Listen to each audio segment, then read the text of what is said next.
할렐루야, 성도 여러분 반갑습니다. 수요 성경 공부 시간입니다. 오늘 본문은 마가복음 3장 20절에서 35절까지입니다. 주요 내용을 안내 드리겠습니다. 먼저 주님께서는 가버나움의 한 집에서 무리를 맞이하십니다. 여기에 주님의 친족들이 찾아오고요. 또 이 같은 자리에 바리새인들도 있습니다. 그들은 주님의 귀신 쫓는 사역을 공격합니다. 주님 자신이 귀신에 들려서 귀신을 쫓는다고 비난했습니다. 그러자 주님은 이들에게 말씀하시기를 성령 회방 죄는 영원히 사하심을 받지 못한다. 이렇게 말씀하십니다. 이때였습니다. 주님의 모친과 동생들이 밖에서 주님을 찾습니다. 그러자 주님께서는 누구든지 하나님의 뜻대로 하는 자가 바로 내 형제요, 자매요, 모친이라고 말씀하십니다. 그러면 이 개략적인 내용을 조금 더 깊이 살펴보도록 하겠습니다. 먼저 주님께서는 가버나움의 한 집에서 무리를 맞으십니다. 사람들은 병고침을 받고 말씀을 듣기 위해서 모인 무리들이었습니다. 놀랍게도 주님은 식사할 겨를도 없으셨습니다. 수많은 사람들의 요구를 들어주셨기 때문입니다. 요한은 주님의 행적을 우리가 기록한다면 이 세상에 둘 수 없을 정도로 많은 책을 기록할 것이라 이렇게 말했는데요. 주님께서 얼마나 정성스럽게 그 많은 사람들의 요구를 들어주셨을지 충분히 짐작할 수 있는 대목입니다. 주님께서는 남녀노소를 불문하고 딱한 사정을 호소하는 사람들을 외면하지 않으셨습니다.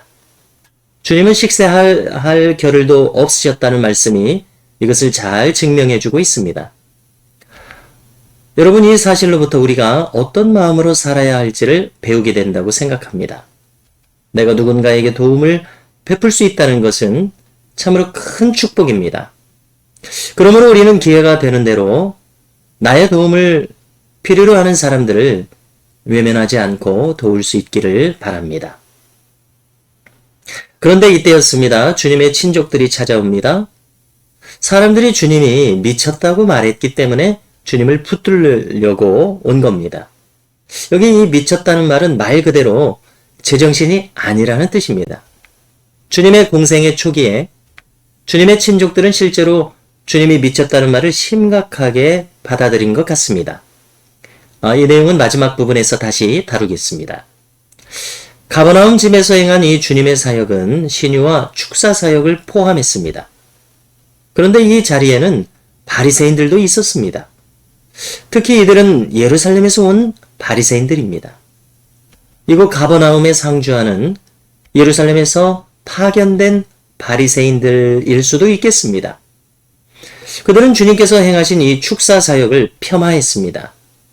그들은 주님을 인정하고 싶지 않았습니다. 자신들처럼 정규 교육을 받지 않으신 주님의 능력을 그들은 애써 외면고자 했습니다.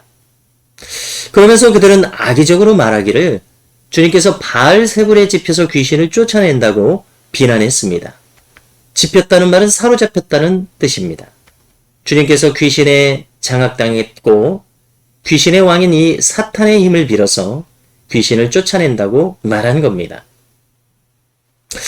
여기에 대해서 주님께서 이제 대답을 하시는데요. 사탄이 사탄을 쫓아내는 법은 없다고 말씀하십니다. 그 이유를 비유를 통해서 되셨는데요. 만일 어떤 집이 스스로 분쟁하면 그 집은 망할 수밖에 없다고 말씀하십니다.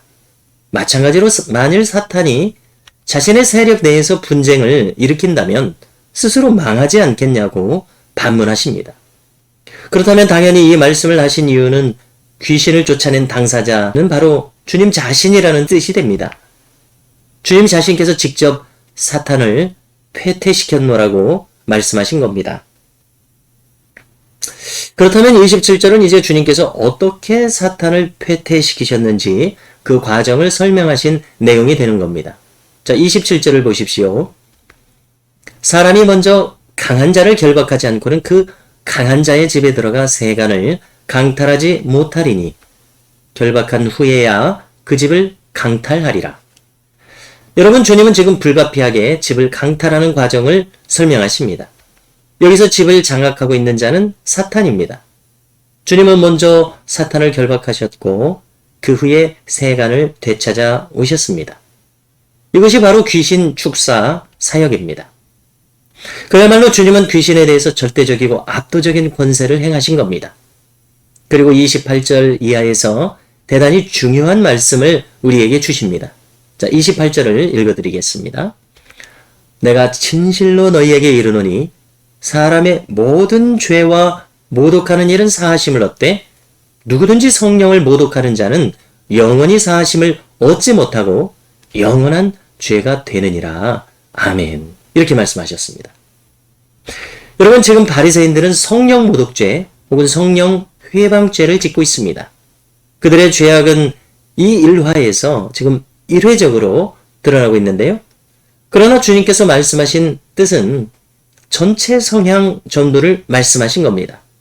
어떤 사람의 전체 태도가 성령을 모독하거나 회방하는 결과로 이어진다면 그는 결코 사함받지 못하는 죄를 범하고 있다는 뜻입니다.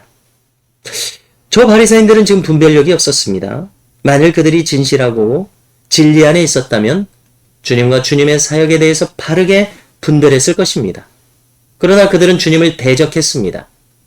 이 사실을 두고 주님께서는 그들이 성령 모독죄 또는 성령 회방죄를 짓고 있다고 말씀하신 겁니다. 여러분, 만일 그들이 회개하지 않는다면, 그래서 성령에 사로잡힌 사람으로서 살아가지 않는다면 당연히 우리는 영원이라는 관점에서 판단하는데요. 영원이라는 관점에서 그들은 결코 구원에 속할 수 없습니다. 여러분, 이 사실을 우리 자신에게 적용시켜 봅시다. 특별히 성령 모독죄 또는 성령 회방죄는 일회적인 죄행이 아닙니다. 이것은 한 사람에 있어서 그의 일생 전체의 전반적인 태도와 성향을 가리키는 것입니다. 만일 어떤 한 사람이 거듭나지 못했고 성령의 지배를 그의 일생토록 받지 못하였던 사람이라면 그는 평생을 두고 성령을 거부한 사람의 다름 아닙니다. 당연히 그에게는 영생과 구원이 없습니다. 이것이 바로 성령 모독죄 또는 성령 회방죄입니다. 성도 여러분, 우리는 일평생 성령 하나님의 내주하심에 따라서 성령의 사람이 되어서 성령 하나님의 인도하심 가운데 살아갈 수 있기를 바랍니다. 마지막으로 여기까지 말씀하셨을 때에 주님의 모친과 동생들이 밖에서 주님을 찾습니다. 여기서 잠깐 다룰 것은 주님의 형제들이라고 말할 때 아델포스라는 말을 씁니다. 이것은 형제라는 뜻인데요. 가톨릭에서는 사촌 형제로 해석합니다. 그 이유는 마리아의 동정녀성을 주장하기 위해서입니다. 교리를 위해서 일반적으로 형제로 해석하는 이 말을 굳이 사촌으로 해석하고 있는 점은 참 과하다고 생각이 됩니다. 자, 계속 내용을 보실 때에 이때 주님은 말씀하십니다. 누가 내 어머니이며 동생들이냐? 그리고 이제 둘러 앉은 자들을 보시면서 말씀하시는데요. 누구든지 하나님의 뜻대로 행하는 자가 내 형제요, 자매요, 어머니이니라. 이렇게 말씀하십니다. 성도 여러분, 주님의 이 말씀은 어떤 교회론을 우리가 가져야 하는지를 알려주고 있습니다. 우리 모두는 한 몸을 이루고 있는 한 교회의 지체입니다.